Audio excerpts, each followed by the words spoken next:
Pero ¿cuál es el límite, no? ¿En dónde es que pasamos de la preocupación a la ansiedad, que ya es un problema de salud que puede poner en riesgo nuestra integridad y también de nuestra familia, ¿no? Porque allí hay una disociación de cómo estamos interactuando también con los miembros de nuestro hogar. Estamos con el doctor Humberto Castillo, él es director del Instituto de Salud Mental del MINSA, para responder esta pregunta y sobre todo para responder qué cosa es lo que tenemos que hacer, doctor. Muy buenos días. ¿Qué hacemos para salir de esta situación que nos tiene a todos muy preocupados al borde de ya sufrir una enfermedad mental? Muy buenos días. Sí, realmente la ansiedad es una situación en la que tenemos que apropiarnos de ella, entenderla y manejarla adecuadamente. La ansiedad es una emoción que se presenta ante una situación de incertidumbre. En este caso tenemos una amenaza global, una alerta global del virus, pero también hay cambios en los estilos de vida, en las situaciones, en las condiciones de vida de las personas.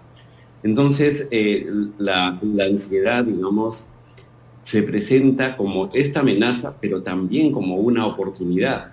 O sea, la amenaza es un momento de la mente, es un momento del cerebro en que nos va a permitir instrumentarnos para defendernos, pero también para detectar oportunidades. Por tanto, no debemos verlo solo como un problema. O sea, debemos también entenderla, qué nos está diciendo y estar atentos a esas respuestas. Doctor Castillo, pero para llegar a ese punto en que estamos racionalizando una ansiedad y cómo dominarla, tenemos primero que identificarla. ¿Es fácil hacerlo? ¿Es fácil aceptar que uno está colapsando por la ansiedad? Lamentablemente no tenemos en general como sociedad un buen entrenamiento sobre las emociones, pero creo que es momento de hacerlo y mucha gente lo está haciendo. O sea, poder darnos cuenta que las emociones tienen un sentido y hay que interpretarlas. Entonces, claro, cuando ya se desbordan, cuando ya, digamos, estamos en pensamientos recurrentes, no podemos salir de ese pensamiento, no podemos dormir, las emociones se sienten intensas, hay que pasar por todas estas estrategias para calmar. Y yo creo que ahí, en este periodo de pandemia, mucha gente ha aprendido a identificar y a calmar sus emociones. Nosotros estamos de alguna manera sorprendidos porque muchas personas han logrado calmar y ahora hay mucha gente haciendo actividades para calmar sus emociones. Pero claro, cuando ya estamos en el punto que esto desborda, y generalmente desborda cuando está asociado a experiencias previas. O sea, cuando ya el sistema emocional está vulnerable, quedó vulnerable generalmente por un estrés en la infancia. Es decir, esta pandemia lo que nos da es el empujoncito, por decirlo de alguna manera, para diagnosticarnos de algún tipo de enfermedad mental. Sí, o sea, este es, digamos, el estrés que estamos viviendo ahora. Tiene un alto potencial adaptativo, nos va a permitir cambiar y adaptarnos a nuevas situaciones, descubrir nuevas cosas, potencialidades en nosotros. Pero cuando el sistema emocional está frágil, ahí puede quebrarnos. Y está frágil porque quedó vulnerable de la infancia, por abandono, por violencia, por negligencia en el cuidado, por alta conflictividad en el entorno. Y entonces ahí es donde vuelven a aparecer emociones de miedo, emociones que eran propias de la infancia, que estaban en la infancia, digamos. Doctor, ¿en qué casos? Se activan y esas hay que corregirlas. Usted ha mencionado que hay una serie de actividades que podemos hacer, ¿no? Para poder relajarnos una vez que hemos identificado cuando hemos pasado a un extremo. Pero ¿en qué casos ya es necesario, por ejemplo, la medicación? Sí, cuando ya esto configuró como síntomas, es decir, ya se volvió recurrente, la persona, por ejemplo, no puede dejar de pensar en la situación, cuando ya empieza, por ejemplo, a imaginar situaciones extremadamente catastróficas, cuando ya van a aparecer síntomas físicos inclusive, ¿no? Cuando ya no lo puede superar con sus propios medios, no se puede calmar o no puede calmarse con el apoyo de las otras personas. ¿Qué signos físicos podrían aparecer? ¿Cómo? ¿Qué signos físicos podrían aparecer? Ya, por ejemplo, una de las cosas más comunes es que aparece esta dificultad para respirar, esta sensación de tener un nudo en la garganta, esta sensación de que las personas se pueden ahogar con cualquier cosa, o puede aparecer también sudoración profusa, temblores, ¿no? Como un hormigueo generalizado o cefaleas, una serie de molestias físicas acompañadas a veces de la sensación, por ejemplo, inminente de que la persona le puede dar en ese rato un desmayo, un infarto o puede morirse, ¿no? Que son ya formas de tipo pánico. Claro.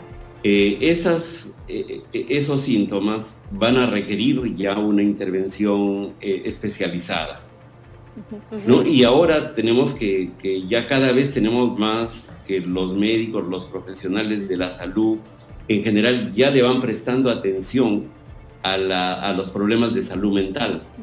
Entonces, antes esto solamente lo podían hacer los psiquiatras, los psicólogos, pero ahora ya los profesionales de salud en general ya están más entrenados para detectar y manejar estos síntomas. Ahora, doctor, pasa todo lo contrario también, y esto se ve mucho en las redes sociales, ¿no? En estos jóvenes o jóvenes adultos que parece que están en negación, que no están aparentemente preocupados y tratan de vivir su vida como si no nos encontráramos en ninguna pandemia. Esto también es una respuesta. ¿Y qué tendrían que hacer sus familiares que se ven sí preocupados por el estilo de vida que intentan llevar, como si no pasara nada, ¿no? Eso también es una respuesta psiquiátrica a la situación, negarse por completo a lo que está pasando. Yo diría este es un tema como más cultural, ¿no? Que tiene que ver con este tema de que las personas han entrado en posiciones a veces muy egoístas y solamente piensan en sí mismos y, por ejemplo, a veces ellos sienten que no se van a enfermar y que de ellos no es el problema, y entonces hay una serie de comportamientos más bien egoístas, competitivos, que no permite el construir una comunidad de cuidado, que no permite que actuemos como una sociedad que nos cuidamos los unos a los otros. Entonces este es un tema más de cultura y de cómo la sociedad está organizado que propiamente un tema de salud mental o más aún un tema psiquiátrico, ¿no? Doctor, es importante mencionar que en los últimos años se han implementado centros de salud mental a los que uno puede acceder, porque uno piensa ir al psicólogo, ir al psiquiatra es sumamente caro, y efectivamente lo es. Una cita con el psiquiatra puede bajar, no baja de 450 soles aproximadamente, y encima las medicinas son carísimas, pero a través del MINSA se puede acceder. Sí, de hecho, ahora estamos desde hace más de 8 años en una reforma de la atención de la salud mental que justamente busca llevar la atención de la salud mental al primer nivel de atención, tanto en los establecimientos de salud en general como en establecimientos especializados. Como dices, ahora son 154 en el país y son centros que tienen psicólogo, psiquiatra, trabajador social, enfermeros, que trabajan en equipo y trabajan con la participación de la propia comunidad, porque también el tema del saber en salud mental es importante. O sea, el que cada uno nos cuidemos la salud mental. No podemos dejar que nuestra salud mental quede solo al cuidado de especialistas. Doctor, y ya para terminar, terminar, vamos aprendiendo a manejar. ¿Qué le decimos a la gente, doctor?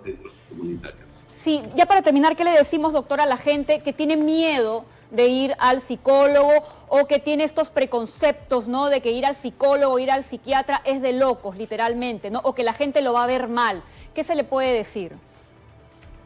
Sí, que las emociones, el miedo y la cólera, el fastidio, el aburrimiento, todos son emociones que tenemos que reconocerlas, que son naturales, que generalmente nos ayudan a tomar decisiones, a organizarnos, y que a veces estas emociones fallan un poco y ahí requerimos que nos ayuden a corregirlas.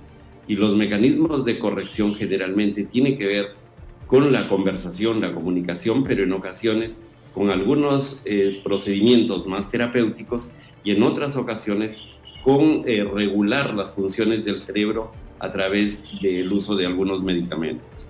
Muy bien, doctor. Muchas veces la solución es más sencilla de lo que uno se imagina. Simplemente tiene que admitir que tiene un problema y acudir al doctor de la cabeza. Así como cuando uno tiene un problema de gastritis y va a gastroenterólogo, si tiene un problema de emociones, pues va al psicólogo. Si la cosa necesita medicación, pues se va al psiquiatra. Es así de sencillo, no nos tenemos por qué sentir mal.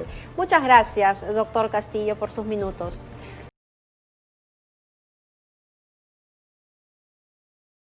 Gobierno del Perú, el Perú primero.